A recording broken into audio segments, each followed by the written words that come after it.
Heyo everybody, Haku here with my read-through. I almost called it live reaction. It is kind of the same thing, but my read-through for Magical Girl Raising Project, or Mahou Shoujo Ikusei Keikaku, Limited, Chapter 8, Advent. The first part of this, it's about 29 pages, I think. I can look at the sides. Yeah, 29 pages. There is a scene break on page 14 or 15? No, I think it's maybe 16. On page 16, which is kind of halfway, and there's another one on like page 18. I want to try to get to page 18 so I can kind of have the longer video this week and then have the shorter video next week for the second part. Still kind of nearly half and half, but either way, that's my goal. My goal is page 18, but if we only make it to like page 15, 16, I'm cool with that, wherever that other scene break was. So yeah, my battery for my camera, let's look at it. It's not looking that great, and I haven't even been recording very long. I don't know why the battery is so drained when I've not been recording for like any time whatsoever. So I'll have to keep an eye on that. And yeah, sorry I had to take the break off last week for both of the read-throughs. Last week was just hell. First week of the month, so often is. Yeah, but that's about it. So before we start reading what's going on with all the characters and recap from last time and some extra thoughts, so things are going very bad for the good guys here. Things are pretty rough at the time. We had our first death from Captain Grace. Wedden has been made into a servant, but we know now that the power isn't permanent, so that's a very good thing. I thought that Wedden was completely screwed when that happened at first, but now we know it's not permanent, that if she uses it again, the last person she used it on will be freed from it. Pukin, that is. And also Hana and Funny Trick, or Kaio, they've both been captured. So we've got 4 either dead or captured, the 4 bad guy team under Pithy Frederica, so that's half of the cast, and then May, I think, is still missing. I don't think we know where May actually is, but I think we saw one of her copies. We saw one of her copies guide Malpam, Posteri, and Rainbow to where the battle took place, but I think that we saw her lead them there, but I think the copy disappeared. So that's not the real May, I don't think, and the real May is still out there somewhere, and I'm not sure that we know exactly where she is. And then we have the 4, I guess we're going to call them the good guy team. We have Mana with Ripperu, Kurukuruhime, or Nozomi. Nozomi's kind of easier to say, but I mean, I should probably go by magical girl name since they're the most commonly used. And then who else is it? Oh, nanako-san, 7753. So we have them together. Kind of our good guy team, bad guy team, then Malpam team, and the screwed up team where 1 is dead and 3 are captured. So things are not going well for the good guys at this point, but let's get into reading Chapter 8, Advent, starting with Funny Trick at 13 hours 50 minutes remaining. Funny Trick, Kaio Nemura, ever since she was aware, she'd been living in the shadow of a monster. Kaio's childhood friend, Umi Shihabara, was a monster. She was a real monster compared to the one people only called a monster, Miss Nozomi Himeno. Umi is always on a rampage, destroying everything. She can neither resist nor refuse. As children, your position was usually determined by your physical strength. Umi Shihabara's extraordinary physical ability didn't allow anyone to go against her. Any dissatisfaction with her was poured into insults for Kaio, a fox borrowing the power of a tiger, a flatterer who used the strong, someone who couldn't do anything by herself and could only try because of Umi, and so on and so forth.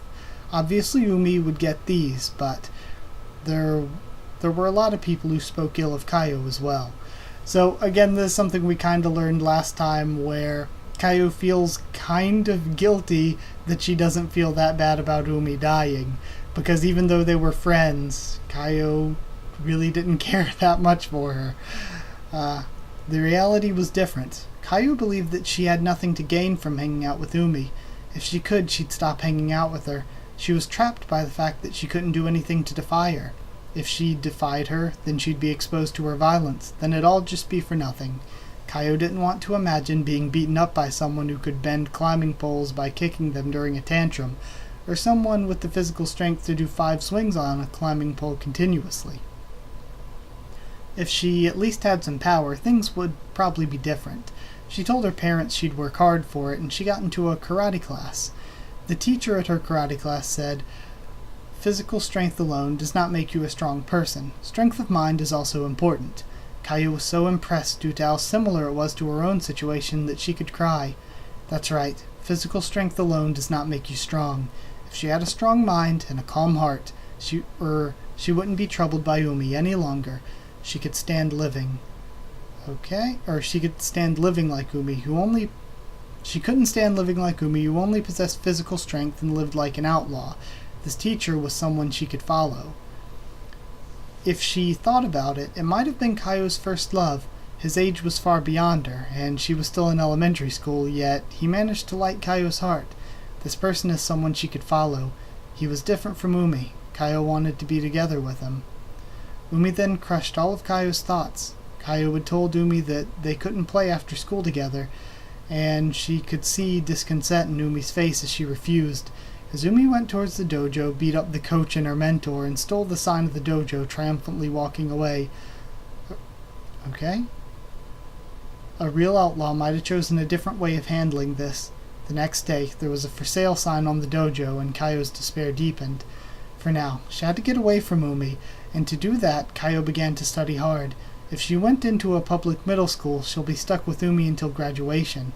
If she went to a different school, she'll be isolated from her past relationship, so she could rebuild her social life.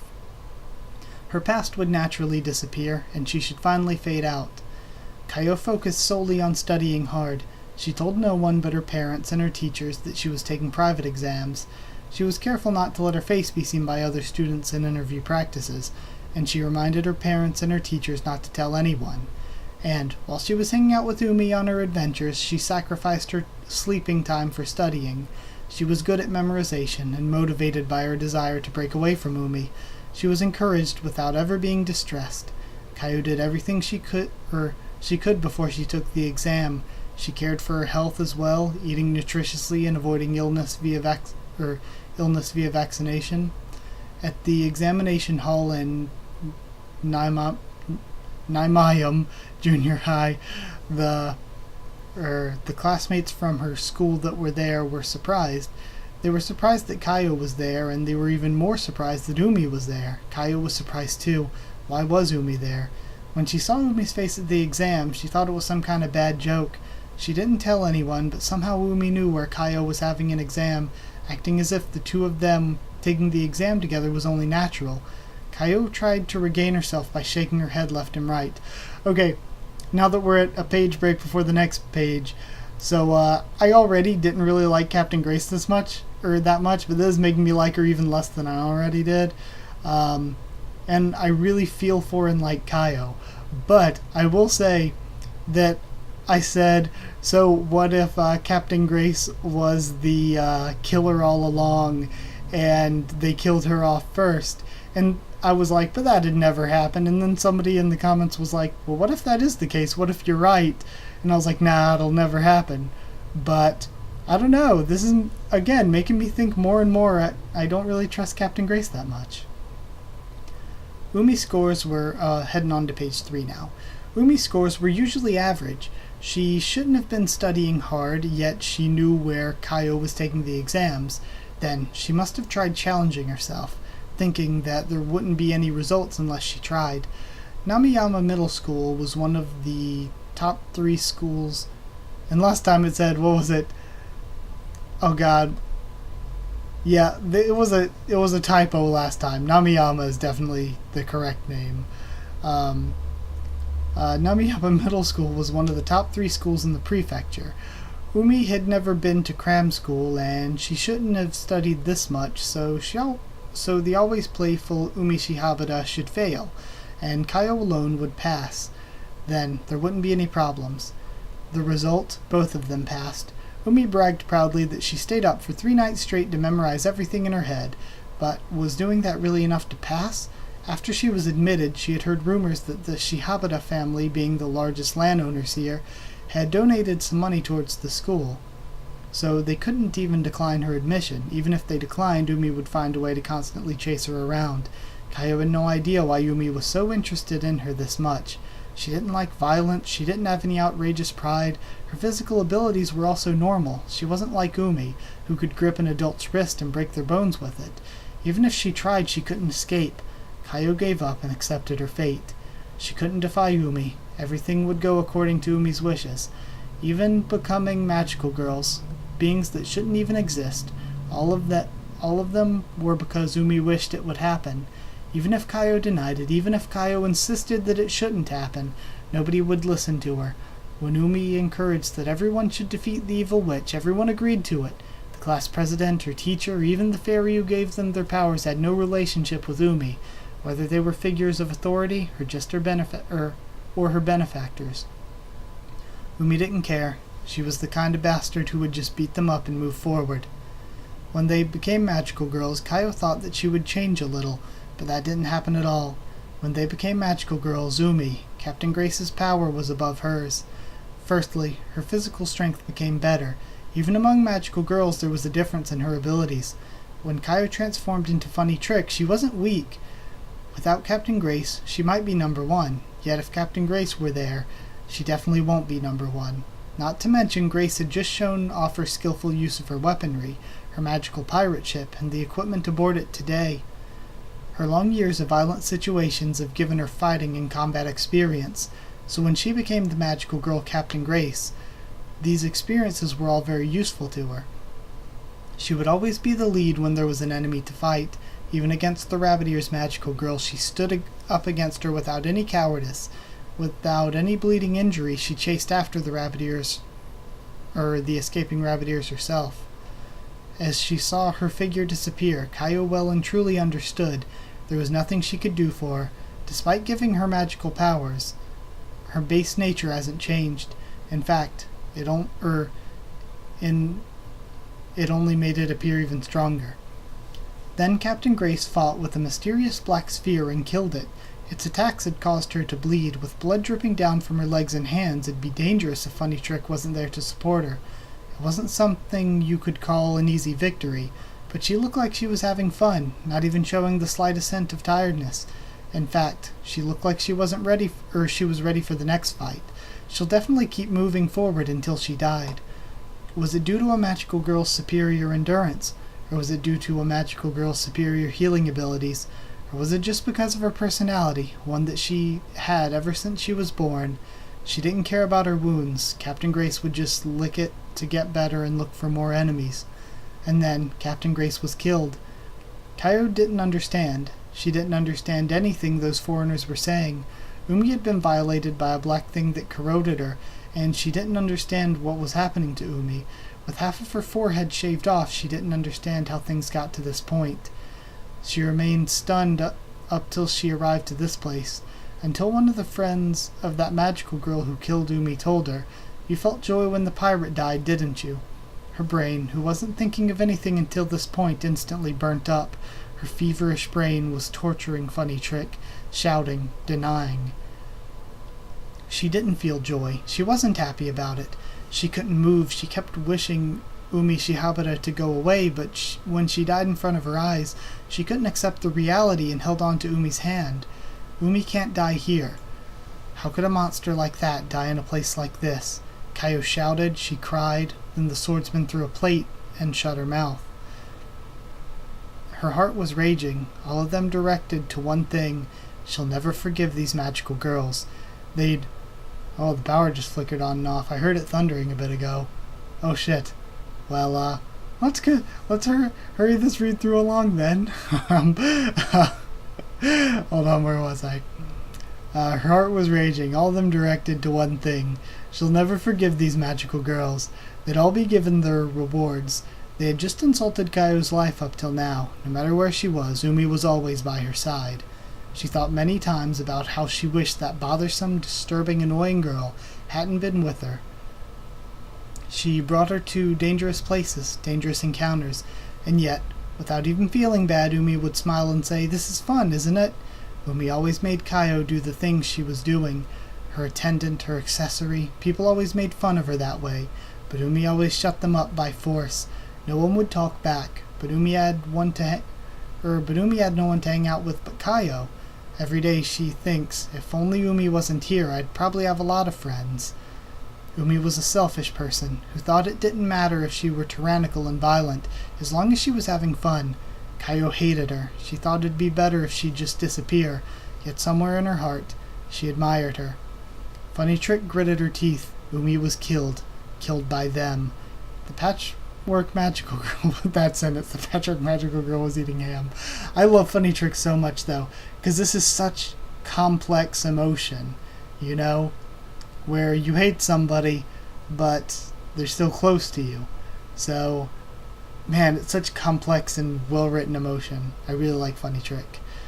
And Sonia's eating ham. Sonia's so cute.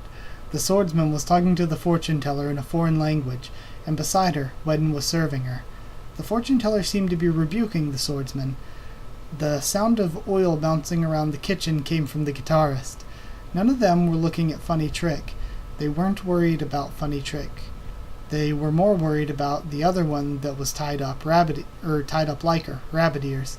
Both the swordsman and the fortune teller had respect for Rabbit Ears, describing her like an unwavering opponent. In comparison, Funny Trick was someone that didn't matter, someone who would be no problem even if left alone. Umi always said to her, "It's always a good thing if your enemy underestimates you. These idiots who think you're nothing but a small fry are the types you can easily punch in the face." Funny Trick gulped. If she were belittled, that should make her job much easier. The outwards appearance of a magical girl is not unrelated to their abilities and personality. Looking at the magical girls she's seen up until now, none of them were an exception. The rabbit was agile and fast. The swordsman and the pirate were skillful with sword fighting. The genie could fly in the sky. So what can a stage magician do? Funny Trick looked behind her, reconfirming that nobody was paying attention to anything she did. She moved her head back, pushing it between the spaces of her bound arms, looking like a backward shrimp, allowing her wrist to make contact with her ankles. She went back to her original state, this time doing the opposite, bending her waist so that her wrist could once again make contact with her ankles. She twisted her wrists. The rope that was tightly wound now became slightly loose. Now she could move her wrists a little bit more. I was going to say, oh, she can only switch two things that are covered. I was going to say, if there happens to be like a knife or something covered up by something, just like switch that with the food in one of their mouths and you basically insta-kill one of them. So her power could be potentially OP. So yeah. Now we have an illustration on page 7. We see Funny Trick bleeding on the ground. Okay, I like this. I really like Funny Trick. Funny Trick quickly regained her posture, going back to her original position of being thrown powerless on the floor. Patchwork Girl was intent on eating, swordsman and fortune teller were talking, and the guitarist hasn't returned. And Wedden was just stupefied. Nobody was looking this way. It should be natural for stage magicians to be able to escape from bound ropes. Funny Trick's joints were highly flexible. But I don't know if this physical appearance matches what you're able to do thing. I don't know. I'd have to think back to some characters, because that could lead to some funny stuff, depending on what different characters did. I can't remember anyone whose design doesn't match their powers or personalities that much, though. Because for the most part, now that I think about it, they do. Because I'm thinking about a lot of characters from Arc 1, and the things they did do match their characters' designs kind of a lot. Either way, moving along, though. Nobody was looking this way. It should be natural. Funny Trick's joints were highly flexible. But she shouldn't be able to go anywhere she wouldn't be able to go anywhere if she escaped now. She'd just be captured again. She had to find the right timing somewhere, where she could deal a fatal blow to her enemies. She remembered Umi's words. She said, "Whenever your enemy's in trouble, that's the best chance," as Funny Trick moved around ever so slightly. Alright, so now we're switching over to Pithy's point of view. Getting some water so I can continue on. And Gosh, my battery is looking really bad. You know what I think I'm going to do, actually? I don't want to do this, but I think I'm actually going to take a jump cut here and just record the rest later. And if I do that, thinking here out loud for a second, if I take a break here and record the rest later, then I might be able to do this entire chapter in one video. I don't know if that's what I'll choose to do, but maybe. We'll see what happens when it comes out. I doubt it, though. It's probably going to be the same length. So sorry, but both because of the storm in the background and because my battery's dying really quickly for some reason, I'm going to have to record the rest after a quick jump cut. Sorry about that jump cut, but I'll continue now that it isn't storming and I've gone and charged everything. Don't know why the battery died that quick. It's got me a little bit worried for the future, but should be fine. But either way, we just finished off with the first section of this chapter and Kaio, and now we're going to be focusing from Pithy Frederica's point of view on page 8, and it's 13 hours, 30 minutes remaining. At least I'm pretty certain that I wouldn't have stopped anywhere other than this page break. So starting from Pithy Frederica's point of view, gaining information wasn't that hard. If they ignored the law, not waste any time or effort, and are willing to use violence, it was surprisingly easy. First, they let Wedden guide them and broke into Namiyama Middle School. Wedden and Pukin waited in the car in front of the school gate, and Top Pop was left behind for security reasons. The remaining ones, Sonia and Frederica, headed to the school. Consulting the map, they managed to find the proper lockers and staff rooms. Even without night teachers looking around, they should have a contract with a security firm, and they probably already realized that someone was invading. Frederica can handle as much as 10 or 20 at once, but the smaller the better. As Sonia was originally a burglar herself, she was accustomed to looking and gathering up things quickly. Frederica had experience with breaking and entering to collect hair. Oh, Frederica. Sonia collected documents, and Frederica collected as much hair as she could find. When the two professionals finished their work in 5 minutes, they went back to the car in front of the gate. Second-year Class A's homeroom teacher was Nozomi Himeno, Kurukuru Hime. It was easier to research her than her students, so they aimed for the teacher. It would be easy if she could find Nozomi Himeno's hair, but none of the hair she found at the school was Nozomi's. She confirmed that none of the 20 different strands of hair she found belonged to Nozomi, but then she kept them wrapped up in kaishi paper just in case. None of the documents that Sonia gathered had Nozomi Himeno's data, but perhaps her contact network was there. There was a piece of paper printed with the names and phone numbers of the staff. They probably didn't protect any other teacher's personal information as much as they did their students.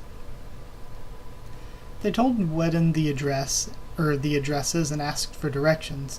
They compared it with the map of the city where the school was, and when they arrived at Nozomi Himeno's house, they asked Sonia to break the front gate and killed the elderly old man inside before he makes any noise. Afterward, they need only to search. Okay. So I guess they just killed Nozomi's father. According to Wedden, Nozomi Himeno was still a 20-year-old. The man Pukin had killed had a considerable age difference with her. It was probably Nozomi Himeno's father. There were 2 types of hair around the house, that man's and a young woman's. Both of them were splendid. She wrapped only the girls in plastic and left the house. With this strand of hair, they could find where Nozomi Himeno was at right now. So this is OP, because now they can just jump into any of the targets, kill them, and jump back. So, 2 OP right now. Then again, they can't just kill them because they need to find out which one is the assassin. But now we're jumping to Ripple's point of view. Okay, good guys do something because the bad guys are kicking your ass right now. Also, hold on, that was 13 hours and 30 minutes. So how far was that after Kaio freed her hands from the ropes? Kaio freed her hands from the ropes, and that was 13 hours 50 minutes, so what's that, 20 minutes difference? I didn't pay attention when I read the first time. Oh gosh. Yeah, so that's a 20-minute difference, and she's freed her hands. So, if they left both of the prisoners, I wonder if she was able to escape with Hana. Interesting. We'll see where things go. Or maybe they left Top Pop behind there for security reasons. Maybe she has to escape and take down Top Pop to free Hana. Either way. Ripple, remaining time 13 hours and 10 minutes, so this is a further 20 minutes. What's this? Oh, this is how you use it. Mana turned her back towards Ripple and aimed at the wall. She pointed the black painted wooden stick with her right hand. She cast a few incantations and gestured with her left hand as a small fire shot out like a bullet. It was as large as a thumb, hitting the sink and leaving a large burn mark. Its speed won't really be reliable. As she embraced those thoughts, Mana turned around. She was scratching her lip and felt frustrated. You're probably thinking that that's all it can do, right? I'm limiting its power because I'm using it indoors. If I use it at maximum energy, it's strong enough to leave burn marks on magical girls. No. She thought that Mana read her mind, but that can't be. Ripple didn't make her feelings known, and Mana probably also thought that this weapon wasn't big enough. She probably just spoke ahead.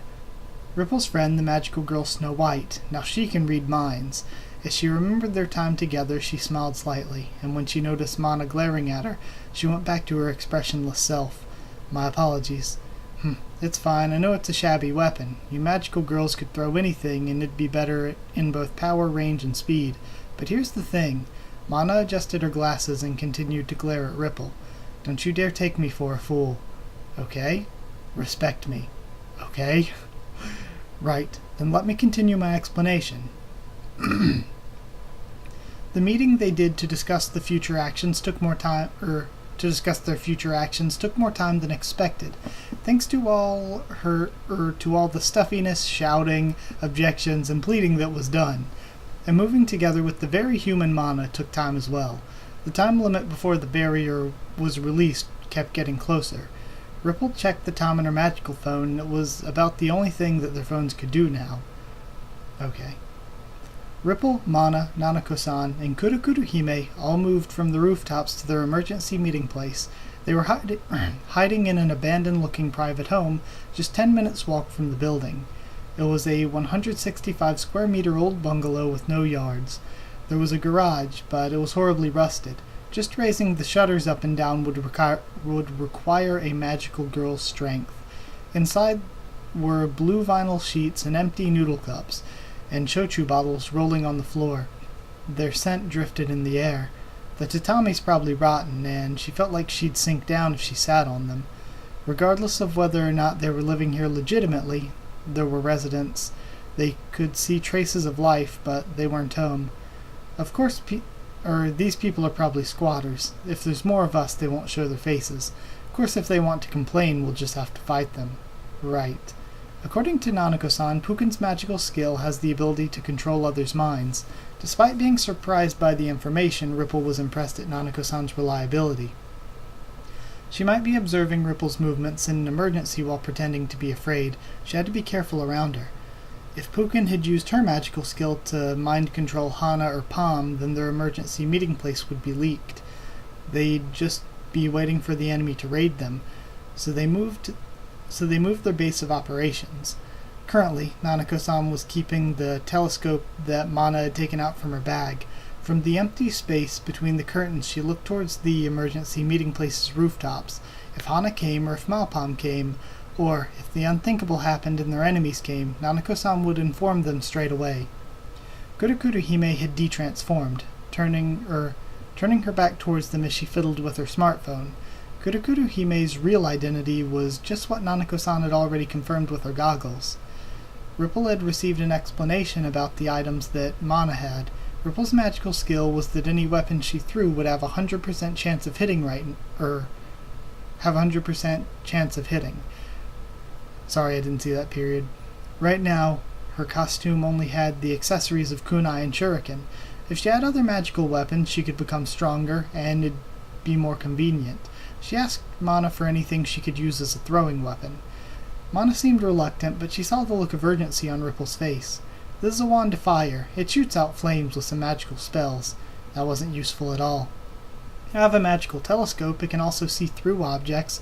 There's this magical hat, which can raise your mana, and I've got a magical cloak, sturdier than armor. Magical stockings, these won't ever rip. Magical school uniform. Apart from the telescope, stockings, and the uniform, the hat and cloak seem powerful. The hat and cloak were colored black. It was triangular with a white belt, and a sun-like decoration on it.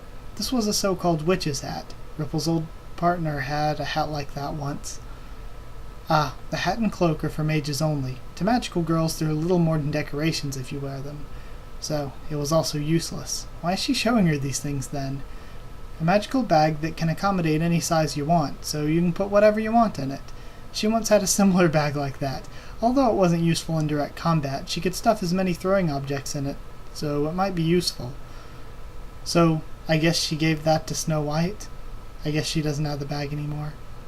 This magical rope that won't break from any cut. Even if you magical girls try, your strength shouldn't be able to break these. Ripple tried pulling on it, but it was quite stiff. At the very least, Ripple's strength couldn't cut it. It was about 15 meters in length, although it wasn't strong enough to be tied into a net with some weight on it. It could become a throwable capture tool. Okay, I like that we're getting introduced to all this, because that means it's going to be important eventually. And then we have this. She rolled out spheres that were about 5 centimeters in diameter. There was a part of it that looked like a lever. Ripple's seen something similar to this. She hasn't just seen it. She's thrown these before. Grenades? Nope, smoke pellets. Grenades have the capability of killing people, so I'd need permission from the head of my department. As group leader, I only have the authority to bring out smoke pellets. For Ripple's magical skill to be of effective use, she needs to have line of sight. She could just aim at the general location, but her accuracy will only take her so far. Given smoke pellets that block her vision wouldn't be a good match for her. She placed the smoke pellets on her palms. Mana curled her lips looking at Ripple, wondering what she was thinking as she constantly stared at the smoke pellets. What, you think these smoke pellets are a joke? No, I wasn't. That's exactly what you've been like this whole time, always making fun of the shabbiness of these weapons. You need to make the best with what we're dealt with. You've got no positive attitude. All you do is get dissatisfied. I wasn't. Look, these smoke pellets don't just make smoke. They also make small explosions as well. You could easily blow off someone's fingers with it. When she looked at the pellets, they looked very much like spherical balls that screamed, "This is a grenade." And Ripple didn't exactly think there was an enemy that was nice enough to pick up thrown grenades. She had to time the explosion with her throw, but it'd be hard for her to estimate the timing of the explosion for something she's only seen just now. If she messes up, Ripple's own fingers will be blown off instead. Then we have this. She pulled out 10 syringes with indentations that made it easy for fingers to grip them. There was also an ampoule which contained a dark green liquid inside of it, and a glass bottle that contained white pills. These pills help strengthen your mind and can remove physical pain. Use the ampoule with this syringe and it can temporarily amplify your physical abilities. Overdosing can cause side effects or after effects though. Magical girls can't use these since they're for strengthening people to magical girls' physical strength and strengthening their mind to magical girls' mental strength. Syringes are medical equipment, so she should exclude her assumption that it could be used as a throwing stabbing weapon. Considering its durability though, it'd be difficult to use in battle. Okay, so since we're getting introduced to this, I can only assume, and since they talked about the drawbacks, I can only assume Mana's going to basically overdose on them. Or at least take way too many in order to live up to fighting the other magical girls. Oh, and we have a car too. The one we're using is lightly enchanted. She can't just throw their car. She can't just throw their car. Well, find anything you can use? I'd like the rope. What about the smoke pellets? Then I'll take only one of those.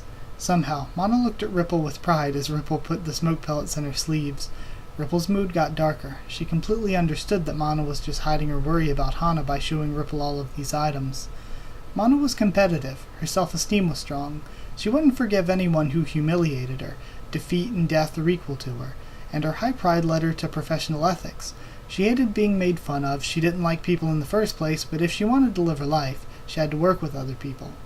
When a situation occurred that made her impatient, she'd immediately work to do something about it. But later, she'd show kindness to those she hurt when she regretted what she did. She gave herself reasons like, what's wrong with humiliating people who humiliated me? A few years ago, Ripple was just like that. She felt like she was looking at herself from long ago, and that was near intolerable. Looking at how Mana expressed herself to Hana, would Ripple have been as honest with her as honest with herself long ago. She wished that Hana was still okay. According to nanako-san, these prisoners are unparalleled opponents, and among them, there was also one magical girl who Ripple had fought before, Pithy Frederica. I like as well that she's saying that she finds Mana to be just like her, kind of just like her if she had never lost top speed, and she had been able to just carry on with the bad attitude that she had. If she had never, come forward and been able to make actual friends with top speed before her death and then losing her, then she would have ended up a lot like Mana in personality. If the magical girl Calamity Mary, who slaughtered normal people who just passed through, was a scummy villain, and the magical girl known as the forest musician Clamberry was someone who forced people into danger and fought them under the guise of normal tests without even letting them talk back, was disaster-like scum, then Pithy Frederica's the worst scum of all. She was someone who Ripple didn't want to see again. She knew that the monitoring systems in the Land of Magic were fairly loose, but they could at least spare more effort to tighten up their prison security. If they allowed this piece of scum to roam the earth once more, then there might as well not be a prison in the first place. The death penalty would have been better for her. Ripple hoped that she could capture Frederica and the others, and that Hana wasn't killed, and after a while, she also prayed for Malpom's safety. She waited for a while before thinking about Pom, because she had heard that Malpom was a powerful magical girl. As Ripple thought of that, she derided herself for making excuses for others. Malpom was Clamberry's mentor. Ripple had never directly met with Clamberry, but she didn't like her. Because of Clamberry, many people had died. Ripple, who had survived, had lost an arm and an eye. Despite Ripple's wounded body, Snow White was probably hurt more than Ripple ever was. Since she was her mentor, would it be a mistake to blame her as well? If she only taught her stricter, would Clamberry have had a different future? Ripple wanted to know what kind of magical girl Clamberry was, but asking that question wouldn't change anything. She'd been unconsciously drifting her fingers on the rotten tatami. She pulled it out, only to pull out some fuzzy parts along with it, so she blew it off her fingers. She knew that she was thinking of badly incomplete thoughts, so she once more prayed for Hana and Malpom's safety. Alright, so we're at page 16 now. Let's get some more water.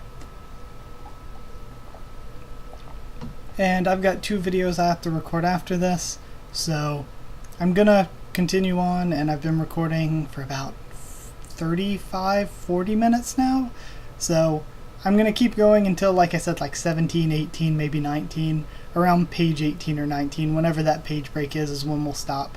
So let's read the next section with Kuru Hime's point of view at 12 hours 20 minutes later. So we're oh, sorry, I just hit my microphone cord. Hopefully that didn't mess anything up. If it did, I'll have to cut it out. Yeah. Kuru Hime, we're skipping forward an hour, and we're halfway through now, time-wise. So I'm getting really worried, because I like all the other characters, even though I wasn't a fan of Grace. So, getting worried now. Kuru Hime, remaining time 12 hours 20 minutes. She was thinking of one thing. Her magical phone somehow wasn't working. Ripple and her team's magical phones also weren't working. Then what about normal mobile phones? This one can be used. She detransformed and became Nozomi Himeno once more. As she took out the phone from her coat pocket, she checked the clock, and it told her the time. The normal smartphones worked. She could contact people if they have normal smartphones. Actually, I might have been wrong about that time. Hold on, let me scroll up really quick, just to make sure I wasn't. Wow, we were with Ripple for a while. I didn't know we were with her that long. Yeah, it's 50 minutes. So, yeah, pretty much an hour. Alright. Okay. This one can be used. She transformed, became Nozomi Himeno once more. She took out the phone from her coat pocket. She checked the clock, and it told her the time. Normal smartphones work. She could contact people if they have normal smartphones.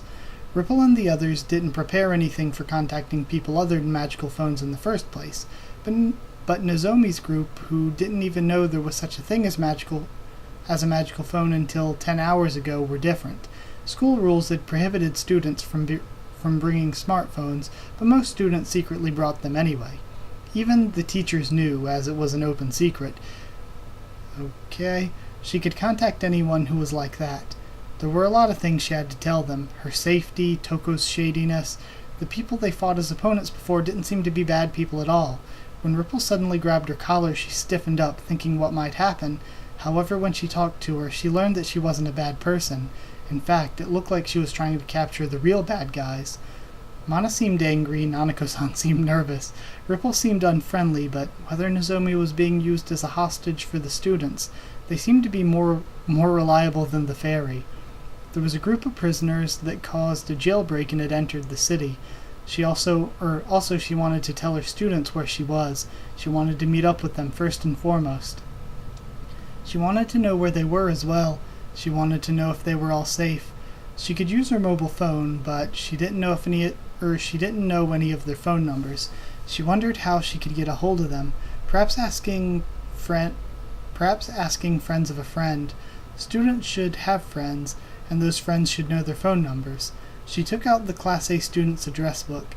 It should have had their home addresses. Then she called the members of Class A. She'd find people who knew the phone numbers of Class D's Mine Musabiya, Class B's Kayo Nemura and Umi Shihabara, and the first year's Tatsuko Sakaki and Kaori Ninatsugi. Now wasn't really a good time to call them, but it also wasn't a good time to refrain herself either. Her and her students' lives were on the line. Oh, also, just thinking about it, now that we've seen from a lot of their points of views, if the group that's with Toko, one of them is the assassin. If one of them is the assassin, I don't think it's Weden at all. There's a slight chance. I don't think it's Kurukuru Hime at all. And I don't think it's Kayo at all. And I definitely don't think it's Mei. So who does that leave? That leaves Captain Grace, Rainbow, or Postery. I don't think it's Postery. I think most that it's Rainbow, because it seems like from the beginning it was her. But I would believe it if it was Captain Grace as well. So, but yeah, it seems like from the beginning they've been hinting at it being Rainbow. So unless they're purposefully giving us false hints to make us think it's Rainbow, then the assassin should be her. So yeah, hold on, where were we? Her phone number? Her home number? Maybe she meant she dialed her home number? Soon the air began to lighten. Her index fingers trembled as she pressed the numbers. Her chest was tightening up. She placed the smartphone on the tatami mat, stopping both her right and left hands from trembling. One by one she pushed the numbers carefully and called. Ripple and Mana looked at her. Nanako-san put down her telescope and looked behind her. When Mana glared at her, Nanako-san got back to work. Nozomi counted the call tones, and after the 15th beep, the voicemail service broke. She turned it off. One more time she tried again, but the voicemail service was still being spoken instead. It didn't work. Her father should be at home. At a time like this he'd be asleep, but he wasn't a heavy sleeper. During a magnitude 2 earthquake, knocking the doors on the still sleeping Nozomi many times. He'd always be worried about Nozomi whenever an earthquake happened in the middle of the night. He wasn't just sensitive to vibrations, but sounds as well. He'd wake up for any emergency phone calls because Nozomi wouldn't otherwise. Did she dial the wrong number? Nozomi was in a mentally weak state right now. It wouldn't be weird if she just misdialed the 10 digits in the area code. That's right. She didn't have to dial anything. She already registered her house phone in the contacts. She's called her house multiple times, so why'd she dial a number she didn't have to dial? Her chest hurts. It seemed like she was exploding from the inside. Even if she tried to hold it back, she wouldn't calm down. Nausea began to pour up. Nozomi released her phone and transformed back into a magical girl. Her heartbeat relaxed. Her heart, who had understandably been worried sick, began to calm down. A magical girl had strong mental endurance, and Toko wasn't wrong when she explained that. Kurukuru Hime selected Parents' Home from her contact list and pressed it. 15 times the dial tone rang, and then a voicemail surfaced. She held her smartphone on her chest. She didn't know why her father didn't answer the phone. She only had feelings of anxiety. Suddenly, she felt a shock. Her chest hit something. She was pushed down. Her back had been struck. Ripple had pushed Nozomi down. Nozomi didn't understand what she was doing. Before she could use her ribbons, Ripple turned around and threw her kunai. The hand that was in the middle of the air disappeared before the kunai could hit. The kunai had no target anymore. The kunai who had no target anymore stuck toward the ceiling, causing dust to fall down. Pity Frederica's magical skill. They have one of our hair strands.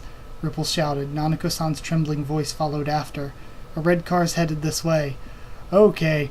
Shit is getting extreme. Hold on. Let's see how long the next section is, if I should continue. Okay, the next one's kind of long. So, next Tuesday, we'll read the rest of this chapter. We're going to end it here, since this is going to be nearly an hour-long video as is, or at least 45 minutes-ish. I enjoyed the first half of this. I hope my recording isn't too messed up or screwy or anything. But I enjoyed this. Kaio is escaping, hopefully. The bad guys are just kicking the good guys' asses. But I'm hoping the good guys can bring things back. I like that we had the Ripple and Mana moment, and it developed the two of them a lot. I really like that. And another thing that I really liked was showing Kurukuru Hime getting inked. Like, you could just kill a random family member and move on with the story and keep action going. But this was a good way, without her even finding out anything happened, to just show the anxiety of a person being in this situation. So I really liked what they did with Nozomi there. And yeah, I guess that's it. So if you did like the video, comment down there. Tell me what you thought of this part of the chapter, what you thought of my first thoughts and reaction. Subscribe for more Magical Girl Raising Project, much more on the channel. Follow on Twitter if you want. I can try to keep you updated there and stuff with the channel. And if you want a link to our Discord server to talk to me or more of us there, then just ask and I'll give you a link to the Discord server. That's it. Thank you once again for watching, and I'll see you all next time.